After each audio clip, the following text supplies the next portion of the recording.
അധ്യായം 23 14 മുതൽ 19 വരെയുള്ള വാക്യങ്ങൾ. 3 മഹോത്സവങ്ങൾ. എൻ്റെ ബഹുമാനത്തിനായി വർഷം തോറും 3 തവണ നിങ്ങൾ ഉത്സവം ആഘോഷിക്കണം.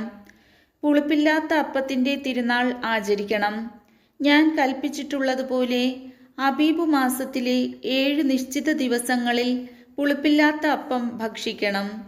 എന്തെന്നാൽ ആ മാസത്തിലാണ് നിങ്ങൾ ഈജിപ്തിൽ നിന്ന് പുറത്തു വന്നത്. എൻ്റെ മുൻപിൽ വെറും കൈയോടെ വരരുത്. വയലിൽ നിന്ന് ആദ്യ ഫലങ്ങൾ കൊയ്തെടുക്കുമ്പോൾ പുത്തരി പെരുന്നാളും വർഷാവസാനം പ്രയത്നഫലം ശേഖരിച്ചു കഴിയുമ്പോൾ സംഭരണ തിരുനാളും ആഘോഷിക്കണം. പുരുഷന്മാരെല്ലാവരും വർഷത്തിൽ 3 പ്രാവശ്യം ദൈവമായ കർത്താവിൻ്റെ സന്നിധിയിൽ ഹാജരാവണം.